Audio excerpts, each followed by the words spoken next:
Diallo, Mutation, Cameroun Tribune, Le Jour et d'autres meublent la revue de presse de ce jour.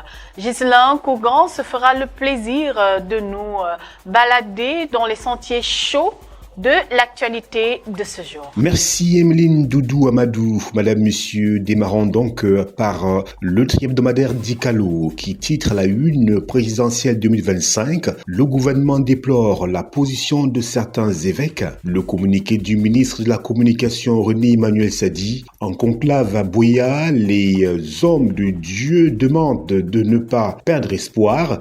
Le docteur Mohamedou Bayrou Fadil et le Rassemblement démocratique du peuple camerounais affiche une sérénité victorieuse. Tout ceci est à lire aux pages 6 et 7 du tri-hebdomadaire Dicalo. Toujours avec Dicalo, agriculture, la TVA sur la production des farines locales supprimée. Page 5 pour lire toutes les implications de cette bonne nouvelle du gouvernement camerounais dans l'optique justement de promouvoir le Made in Cameroun.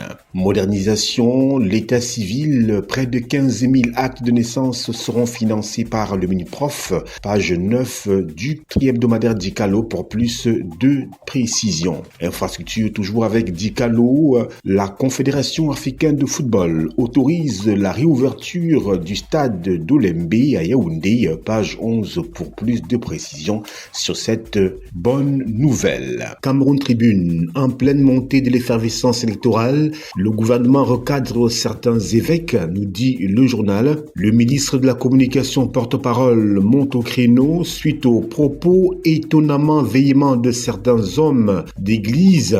Les premiers signaux d'une année mouvementée sur la scène politique nationale sont visibles. Entre appel à candidature, annonce de candidature et débat autour d'un éventuel positionnement du président Paul Biya, la fin de 2024 et les premiers jours de 2025 ont déjà annoncé la couleur. Page 6 et 7 du quotidien Cameroun Tribune. Trafic de faux billets, 2 suspects aux arrêts, nous dit Cameroun Tribune à la page 15 de cette édition. Mutation à la une, politique toujours. Candidature de Paul Biya, ballon d'essai crevé, nous dit Mutation. À travers le ministre de la Communication, le chef de l'État tente de baisser la surchauffe créée par l'annonce sibylline de sa candidature à la prochaine élection présidentielle. Relativement à la sortie de certains évêques, Paul Biya rappelle que l'expression des opinions est libre au Cameroun, mais celle-ci doit se faire dans la tempérance et la responsabilité. Page 7 du quotidien Mutation pour plus de précisions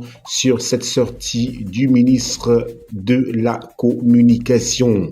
Féminicide au Cameroun à la page 8 de ce journal, le rêve de Daniel Eyango nous est livré. Complexe sidérurgique de Kribi, page 6, plus de 5000 emplois en vue, nous dit-on. Avec Mutation, le quotidien Le Jour, jury d'appel de la Confédération africaine de football, des acteurs du football camerounais appellent au sens de la justice la décision des membres de cet organe juridictionnel de l'instance continentale avec pour mise en cause le président de la Fédération camerounaise de football, Samuel Eto'o, est très attendu ce 8 janvier 2025, page 9 pour en lire les méandres. Ida Bato, déjà 100 jours en captivité du sous-préfet enlevé par les séparatistes. Eh bien, Le Jour revient sur cette actualité. Contestation, la situation toujours tendue à Kalfou. Depuis lundi 6 janvier 2025, les populations de cette unité administrative vont ériger des barricades sur la route nationale numéro 12 en allant à Yagoua pour protester contre les dégâts des éléphants. Page 3 pour lire toute cette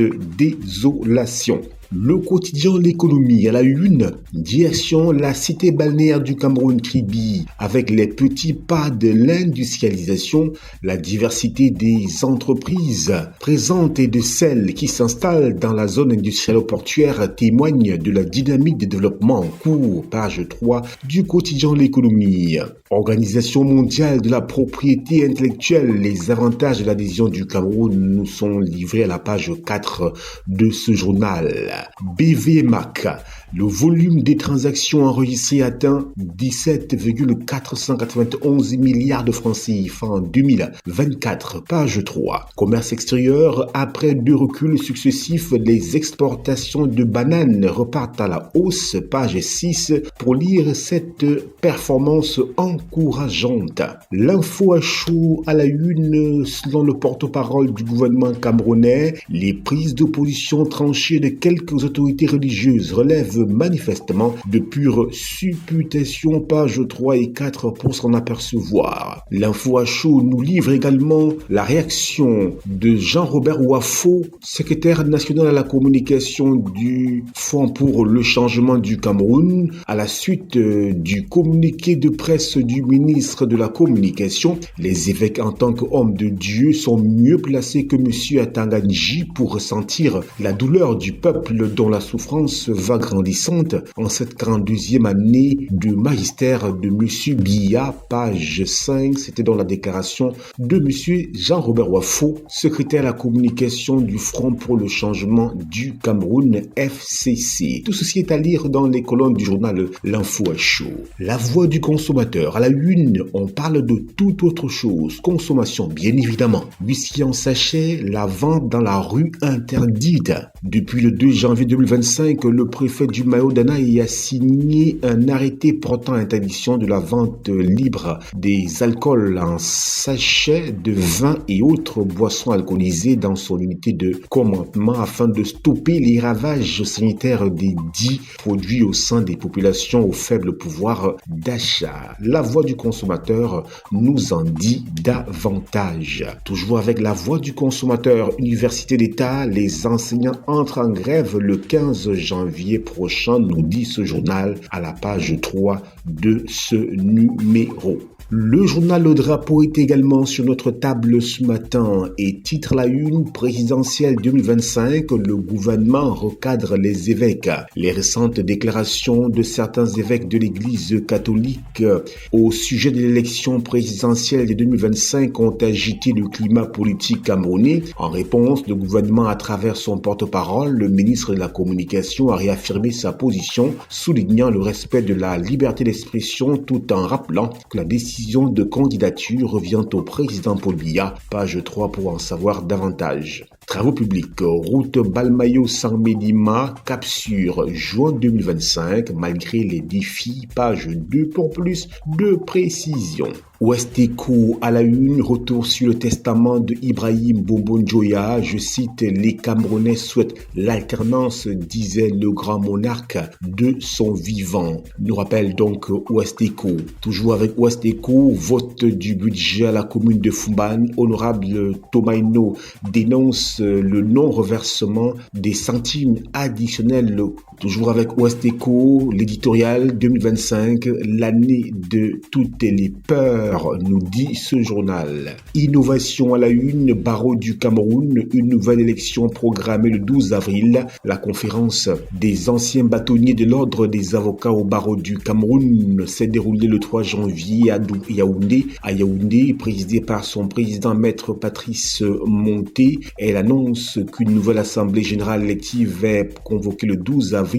Des mesures sont prises pour la bonne organisation. Le vote sera électronique. Une commission se déploiera dans tout le pays pour faire des démonstrations et rassurer les avocats sur la fiabilité du système. Pages 2 et 4 du journal Innovation. Forum libre à la une. Peuple camerounais, champion de la résilience, jusqu'à quand? Point d'interrogation. Eh bien, Forum Libre plonge dans ce comportement reconnu aux Camerounais comme résilient et s'interroge sur l'éternité, improbable bien sûr, de ce comportement légendaire. Le journal Le Témoin à la une, entrée en production de l'Aigle, les premiers flux d'une révolution administrative, direction donc le journal Les Témoins. C'est donc avec Le Témoin que nous mettons un terme à cette revue de presse. Doudou, Emeline Amadou, nous vous rendons l'antenne. Voilà, nous espérons que vous aviez été suffisamment édifiés sur l'actualité de ce jour et que la balade n'a pas été vaine. Merci de nous avoir suivis et restez en compagnie de nos programmes sur Cam News 24 et FM Radio émettant depuis Garoua. À bientôt.